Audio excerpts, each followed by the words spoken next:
شكر نعمات نعمة تأفز كنات كفر نعمات زقافت بيروكنات حمد لك الشكر لك يا ذو المنان حاضري وناظري برحالما الحمد لمن قدر خيرا وخبالا الحمد لمن قدر خيرا وقبالا والشكر لمن صور حسنا وجمالا والشكر لمن صور حسنا وجمالا فرد صمد عن صفة الخلق بريئون رب ندلي خلق الخلق كمالا رب ندلي خلق الخلق كمالا রবের শুকরিয়া আদায় করে শেষ করা যাবে না। রবের শুকরিয়া আদায় করার দরকার আছে নাকি নাই? এই কারণে সর্বদাই রবের শুকরিয়া আদায় করা। তো আমার আল্লাহ কত বড়, এর বরত্ব কখনো শেষ করা যাবে না। সামান্য একটা উদাহরণ দিলে বুঝবেন। আপনাদের এলাকার চেয়ারম্যান সাহেব যখন আপনাদের মাহফিলে আসবেন, আসার পরে উনি যদি বলেন আপনাদের মসজিদের জন্য 50,000 টাকা দিবেন, তাহলে চেয়ারম্যান সাহেব বড় মানুষ, ওনার যে 50,000 টাকা দিবেন ওনার কোনো কসম করার বা শপথ করার কোনো প্রয়োজন আছে নাই। কেন? চেয়ারম্যান সাহেব বড় মানুষ, উনি যদি বলে 50,000 টাকা দিব তাহলে এমনি এমনি দিয়ে দিবে, ওনার কসম কাটার কোনো প্রয়োজন নেই। এমপি সাহেব আরো বড় মানুষ, তার কসম কাটার আরো কোনো প্রয়োজন নেই। কিন্তু আমার আল্লাহ কত বড় কত বড় কত বড়, এর বরত্বের কোনো শেষ করা যাবে না। এত বড় আল্লাহ, এর পরেও কসম কেটে বলতেছেন, শপথ করে বলতেছেন ওয়াল আসর, আমি সময়ের শপথ কাটতেছি। কিসের শপথ? সময়ের শপথ। কেন সময়ের শপথ আল্লাহ তাআলা কাটলেন? সময় আল্লাহ তাআলার কাছে একটা দামি সম্পদ। কি সম্পদ?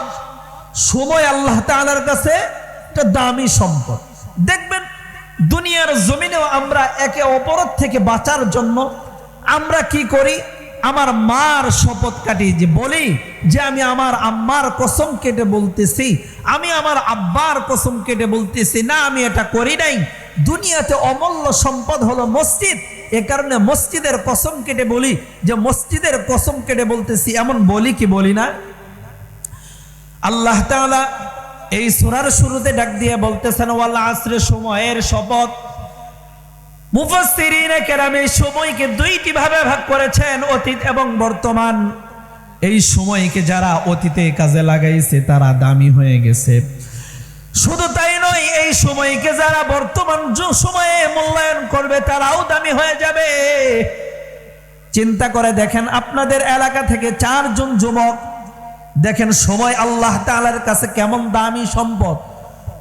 আমরা সময়কে সময় পেয়ে অবহেলায় অনার্থক ভাবে নষ্ট করি, ঠিক কিনা বলেন? আপনাদের এলাকার 4 যুবক একই সাথে একই ফ্লাইটে সৌদি আরবে চলে গেল। সৌদি আরবে যাওয়ার পর 4 যুবক যখন সৌদি আরবে চলে যায়, এলাকা থেকে অনেকগুলো টাকা ঋণ করে গেছে। বাড়ির দিক তাকাইলে যুবকের বাড়িগুলো জীর্ণ শূন্য, শুনে ঘর, টিনের ঘর দিয়ে বাড়িগুলো জীর্ণ শীর্ণ। এলাকার মুরব্বীদের থেকে কিছু টাকা ধার করে 4 যুবক একই সাথে একই ফ্লাইটে সৌদি আরব চলে গেল। সৌদি আরব চলে যাওয়ার পর 4 যুবকের কোম্পানির মূল ডিউটি হলো 8 ঘন্টা। কয় ঘন্টা? জোরে বলেন, কয় ঘন্টা? 8 ঘন্টা কোম্পানির মূল ডিউটি। 2 যুবক কোম্পানির মূল ডিউটি 8 ঘন্টা পালন করার পর বাকি সময়গুলো রুমের মধ্যে নাক ডেকে ঘুমায়, আর সুযোগ পাইলে ইয়াবা খায়, বাবা খায়, গাঁজা খায়, আর টাস খেলায়। আর 2 যুবক 8 ঘন্টা কোম্পানির মূল ডিউটি হলো 8 ঘন্টা, বাকি সময়গুলো অনাহারায় অনার্থক ভাবে কাটাই না। বাকি সময়গুলো বিভিন্ন জায়গায় কাজ করে, যেখানে কাজ পায় ওইখানে কাজ করে, অবহেলায় অনার্থকভাবে সময়গুলো নষ্ট করে না।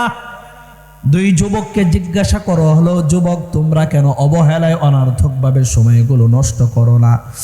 দুই যুবক ডাক দিয়ে বলতেছে, রে হে ভাই, বাংলাদেশ থেকে সৌদি আরবে আসছি সময়গুলো নষ্ট করার জন্য না রে ভাই।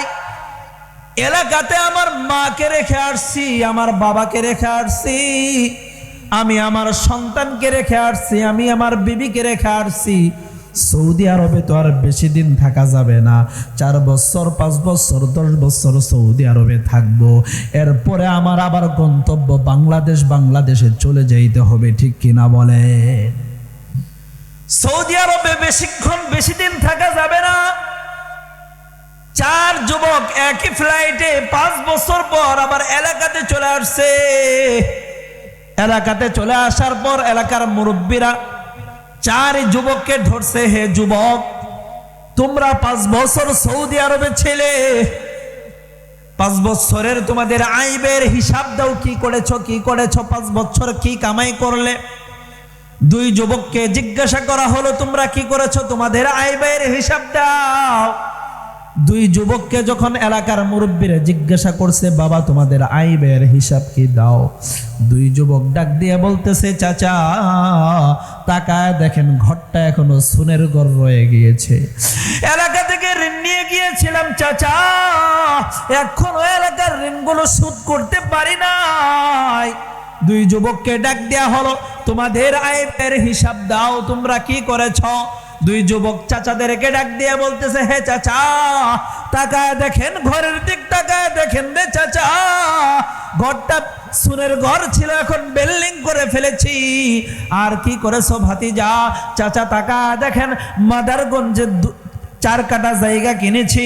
আর কি করেছো ভাতিজা? হে চাচা তাকায় দেখেন জামালপুর শহরে একটা ফ্ল্যাট কিনেছি। আর কি করেছো ভাতিজা? চাচা তাকায় দেখেন ঢাকা শহরের রাজধানীতে একটা ফ্ল্যাট কিনেছি। আর কি করেছো? চাচা এই হলো আমাদের আয় ব্যয়ের হিসাব।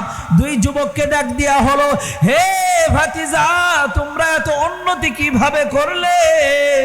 দুই যুবক ডাক দিয়া বলতেছে, রে চাচা যখন আমরা সৌদি আরবে গিয়েছিলাম তখন সময়রা আর সময় মনে করি নেই, আমরা খানা পিনা বাদ দিয়ে, ঘুম বাদ দিয়ে, সমস্ত কষ্টকে দূর করে 24টা ঘন্টায় ডিউটি করেছি।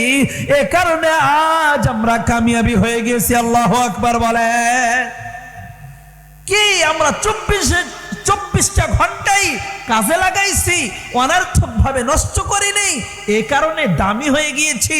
আর দুই যুবককে ডাক দেয়া হলো, তোমাদের এই অবস্থা কেন? দুই যুবক ডাক দিয়ে বলতেছে, চাচা ঘরের মধ্যে এখনো ইঁদুর পরে আর মরে কেন? যে চাচা আমরা সৌদি আরবে গিয়েছিলাম ঠিকই, কোম্পানির মূল ডিউটি 8 ঘন্টায় পালন করেছি, বাকি সময়গুলো অনাহারাই অনার্থক ভাবে সময়গুলো নষ্ট করে দিয়েছি। এ কারণে আজ আমাদের এতটা অবনতি হয়েছে, ঠিক কিনা বলে? জোরে চিল্লায় বলেন, জোরে চিল্লায় বলেন। দুনিয়ার জমিনেও যদি আপনি আপনার সময়কে মূল্যায়ন করতে পারেন, কামিয়াবি হয়ে যাবেন, দামি হয়ে যাবেন। আর আখিরাতের জীবনে যদি আপনার সময়কে মূল্যায়ন করতে পারেন, আখিরাতের জীবনেও কামি হয়ে যাবেন, দামি হয়ে যাবেন। মুফাসসিরিনে কেরাম বলেন, কোন আল্লাহর বান্দা যদি এশারের নামাজটা জামায়াতের সাথে আদায় করে ঘুমিয়ে যায়, আবার উঠে ফজরের নামাজ বা জামায়াত আদায় করে, আল্লাহ রাব্বুল আলামিন ওই বান্দার আমলনামায় সারা রাত নফল ইবাদত করার সওয়াব ওই বান্দার আমলনামায় আল্লাহ তাআলা দিয়ে দিবেন। আল্লাহু আকবার বলে। সময় কম কিন্তু নেকি অনেক বেশি, নেকি অনেক বেশি। কেমন বেশি দেখেন, অন্য নবীর উম্মতেরা 1 ওয়াক্ত নামাজ পড়তো, তাদেরকে 1 ওয়াক্ত নামাজের সওয়াব দেওয়া হতো। আর আমার নবী, আপনার নবী এই উম্মতের জন্য কেমন পাওয়ারফুল নবী দেখেন। 1 ওয়াক্ত নামাজ পড়বেন, 5 ওয়াক্ত কোন আল্লাহর বান্দা যদি বা জামাআত নামাজ আদায় করে, তাহলে 50 ওয়াক্ত নামাজের সওয়াব দিয়ে দেওয়া হবে। আল্লাহু আকবার বলেন। 5 ওয়াক্তে কত 50। এটা শুধু এই নবীর জন্য, এই উম্মতের জন্য, অন্য কোন উম্মতের জন্য নয়। অন্য অন্য নবীরা তাদের উম্মতেরা নামাজ পড়তো নির্দিষ্ট একটা জায়গায়, সবখানে নামাজ হইতো না।